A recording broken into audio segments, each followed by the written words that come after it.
The sun hung lazily in the summer sky, casting long shadows over the dense woods where the Morgan family gathered for what should have been a peaceful picnic. But something in the air was wrong. The oppressive quiet of the trees, the too still leaves, and the strange chill that crept along the forest floor gnawed at the edges of their minds. Daniel Morgan, a man as cold and unyielding as the earth beneath them, led his family deeper into the wild, his eyes scanning the surrounding woods as if expecting something to emerge from the darkness. When the mound appeared, rising out of the ground like a forgotten grave, the carefree chatter of the children died in their throats. It wasn't the size of it, though it looked too large for any ordinary animal. Nor was it the way the fresh dirt seemed to glisten with a macabre gleam. It was the rocks, smooth, deliberate river stones, scattered over the dirt like a warning from some ancient force. Then, from above, it appeared. A noose, dangling silently from the twisted branches above, swaying ever so gently in the stagnant air. The forest was alive now, but not with the sounds of nature. A low, rhythmic chant began to echo through the trees.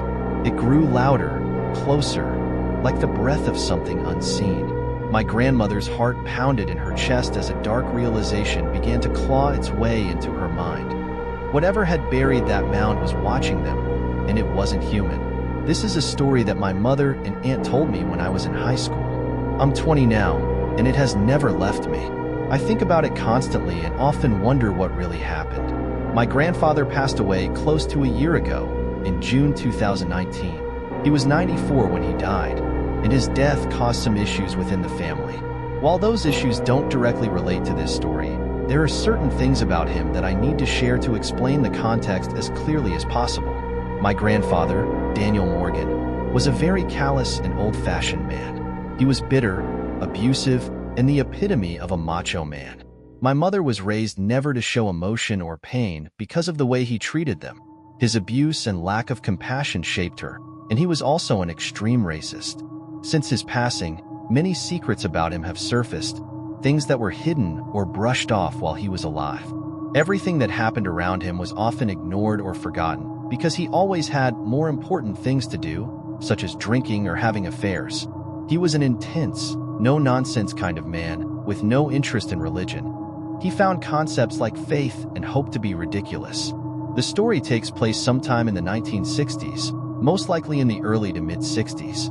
My mom, born in 1960, remembers the event clearly, though my aunts recall it but can't pin down the exact year. One summer day, Daniel Morgan decided to take his family on a small outing with the intent of having a picnic in the woods. My mother, her 3 sisters, and her mother, my grandmother, were all there, excited for this adventure. Where we come from, my family is very familiar with the woods, having lived in the area for generations. Going into the woods for a family activity was nothing unusual, and it seemed to be just another normal day. They drove down a dirt backwoods road and stopped when they found a clearing big enough to set up their picnic. As soon as the car stopped, the kids jumped out, eager to stretch their legs and play after being cooped up together. While my grandmother began unloading the food and picnic supplies, Daniel Morgan started surveying the area, deciding where they should set up. As he was doing this, something in the woods just beyond the clearing caught his eye. Before heading over to check it out, he called out to the family, saying he'd be right back. Neither my grandmother nor the children thought much of it. After all, they were all used to the woods, and these particular woods were very familiar to them. They continued unloading and setting up their picnic. But then one of the girls noticed something in the clearing, something that shifted the mood from a peaceful day to something far more ominous. There was a dirt mound, about the size of a small person, maybe even child-sized. It was far too big to be an animal, especially in those woods, where only small creatures like squirrels and raccoons lived. Scattered across the mound were large river rocks. There was no clear pattern to their placement, but it was obvious they had been intentionally put there. The dirt looked fresh, darker, and looser than the surrounding earth, as though something had been recently buried. The atmosphere changed immediately. My grandmother, clearly upset and uneasy, told the girls to stay away from the mound. Although worried, she tried to dismiss it and ignore what she had seen, wanting to keep the day as normal as possible. The girls, being children, didn't share the same level of concern and continued playing, avoiding the mound as they ran around. My grandmother, trying to stay calm, focused on setting up the picnic, and for a moment, it seemed like things were returning to normal. But then, one of the girls noticed something else, something far worse. Hanging from one of the branches high up in the trees was a noose, tied with thick rope. It swayed slightly in the breeze, casting a shadow over their already unsettled picnic spot. The mound of dirt could perhaps be explained away by nature, but the noose? Someone had to have placed it there, and the implications were grim. My grandmother froze when she saw it, the dread that had been lingering since they arrived now intensifying. Something was terribly wrong, but they couldn't just leave. They were still waiting for Daniel Morgan, who was out in the woods. Even the children, young as they were, recognized the noose as a symbol of death. The uneasiness that had been slowly building now turned into full-blown anxiety. The innocence that had kept them from worrying about the mound disappeared completely. My grandmother, a strong and resilient woman, did her best to calm the children. She told them the noose must have been left by deer hunters, but in her heart, she knew they needed to leave. No deer hunter would hang an animal and then bury it, especially not like that.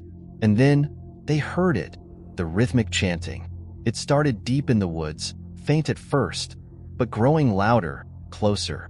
Panic set in as the eerie sound surrounded them. He yelled to the family, saying he would be right back. The kids and my grandmother didn't think much of it, as they were all used to the woods, especially these woods, which were very familiar to them. They continued unloading and setting up the things they had brought.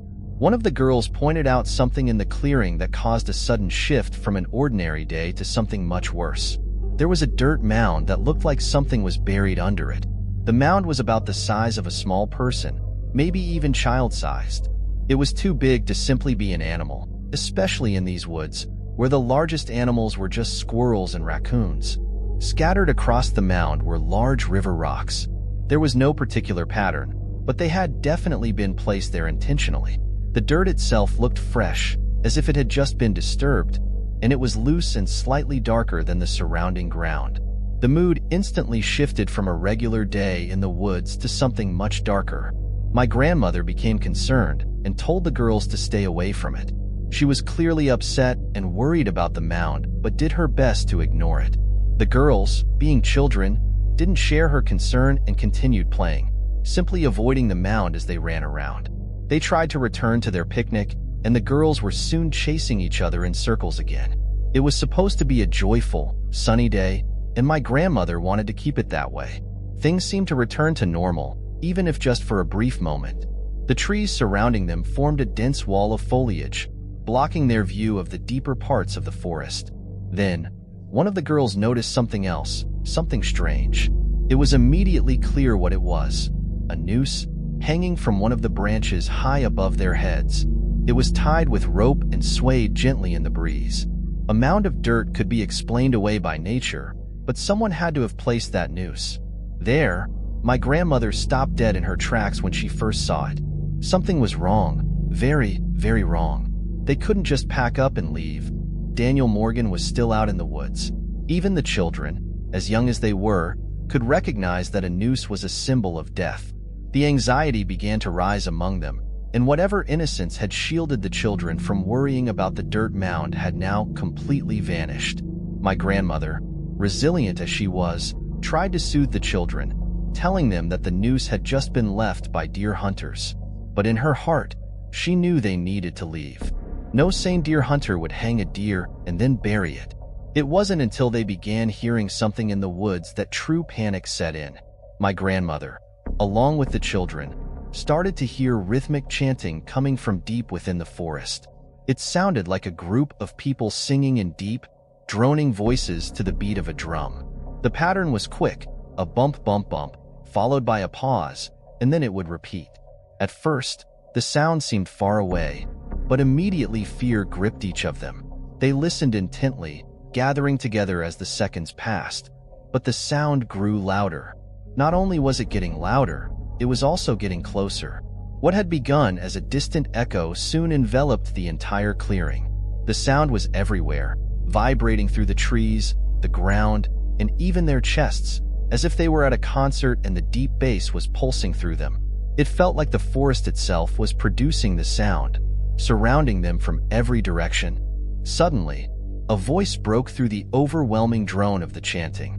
It was Daniel Morgan's voice, yelling from the trees. "Go! Get in the car!" he screamed. He came running out of the woods, shouting that they needed to leave immediately. They had never seen terror on this man. This man who had never been afraid of anything, unbothered by the world around him. Until that moment, this was the most emotion any of them had ever seen from him. Whatever he had seen in the woods had shaken him to his very core. My grandmother began frantically throwing everything into the back of the car as the children scrambled inside. Daniel Morgan and my grandmother grabbed their things as quickly as possible, not caring if they left anything behind. They were packing up in a frenzy, driven by fear. Food was scattered all over the trunk, and items were broken as they hurriedly tossed everything into the car.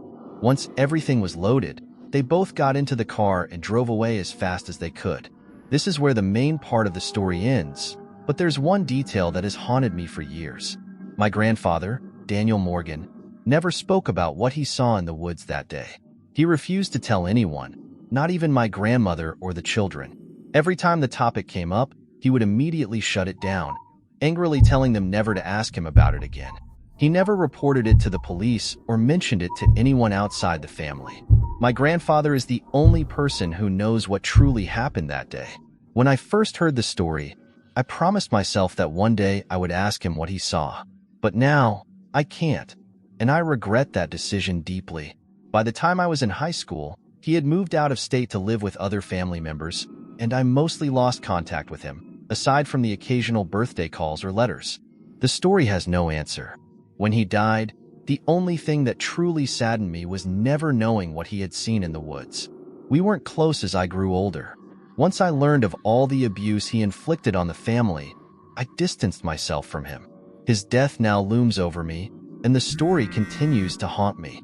My mother and aunts look back on the event as nothing more than a spooky memory from their childhood. A story they tell to scare the little ones at Thanksgiving. But I'm one of the few in the family who still wonders about what really happened. I've always been interested in mysteries, the occult, horror, and conspiracy theories, and this story captivated me in a way that nothing else from my family's history ever did. It's not the only strange story from my family, but it's definitely the most bizarre. I wish I had some answers, and I hope you find this story as fascinating as I do. I could recount a million times as a kid and a young adult when I felt scared or paranoid playing in the woods. It's a beautiful place, and I spent my entire childhood exploring it, sometimes alone, sometimes with friends. We never ventured too far out, but every so often, we would catch glimpses of something just out of reach. Progression of us venturing further and further into the woods happened naturally as we got older, exploring new areas because of the forts and carvings we would leave behind. This particular time was like 1,000 times before. My friend and I had just graduated high school, and it was our last summer of freedom. We spent the entire summer camping and hiking, making the most of it. One day, we decided to explore further and find a new place to set up camp. We walked for what felt like miles before we stumbled upon a nice clearing. The area was relatively new to both of us, but it seemed perfect. We set up camp, got a fire going, and the plan was simple. Wait until nightfall, smoke some weed, and play Monopoly to pass the time. For context, my friend was a smaller, goofy guy who came from a family of foresters. He had a deep understanding of the trees, plants, and nature we encountered. Camping out alone didn't faze him at all. If I had spent 10,000 hours in the woods, he had probably spent 50,000. He had no fear of the wilderness. As for me, I'm taller and sturdier, but as we grew older, I became more focused on girls and sports.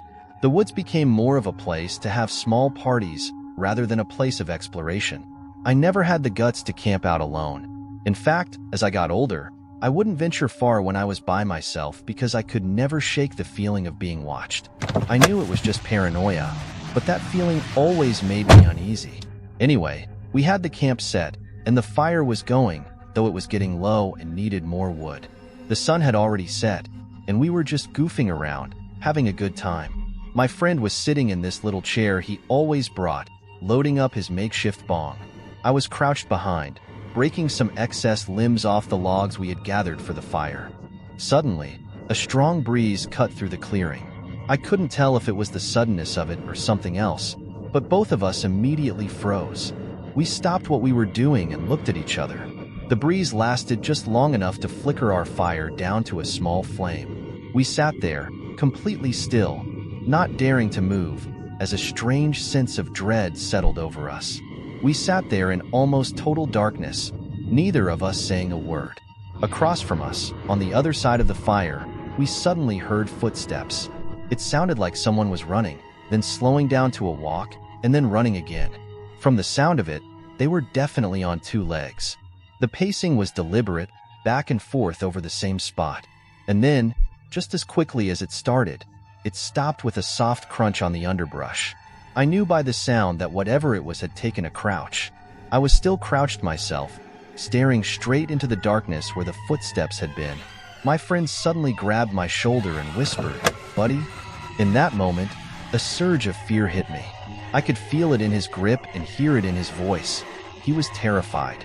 Up until then, I had been so focused on trying to rationalize the footsteps that I hadn't even thought to be scared. But now, this was real fear, raw and overwhelming. I felt utterly helpless. After a while, my friend grabbed some leaves and tossed them onto the fire. For a split second, as the leaves covered the flame, we were plunged into complete darkness. Then, the fire sprang back to life, casting flickering light across the clearing. We both quickly grabbed more leaves and brush, throwing it onto the fire to keep it burning bright. I added sticks and logs to the flames, but neither of us moved our eyes from that spot where the footsteps had stopped. We didn't move for over an hour, just sitting there, staring at the same place. Finally, the leaves crunched again, and whatever had been crouching there slowly walked off. It had been sitting there, watching us without moving, for far longer than any animal ever would. It wasn't until after the footsteps faded that I realized the awful smell had also disappeared. It had smelled like a paper mill or spoiled eggs, something foul and unnatural. For the rest of the night, besides whispering a few remarks to each other, neither of us really moved or stopped watching that same spot. No one dared to go into the tent. I barely slept, resting my head on my hands while lying on the ground. My friend never slept at all. In the morning, we silently packed up and walked back home without saying much. To this day, even after 7 or 8 years, we still talk about that night. Neither of us can fully explain what happened, but it's something neither of us will ever forget. My friend, the forester, has never camped out by himself in those woods since this happened. Growing up around 2000 or 2002, when I was about 12 years old, I had my own eerie experience. It took place in a rural area a good ways outside Uvalde, Texas. The town itself was really small back then, not much to look at. One of those towns that you don't pass through on the way to anywhere important. My father had a connection with someone who owned a deer lease that stretched across about 1,000 acres outside that area.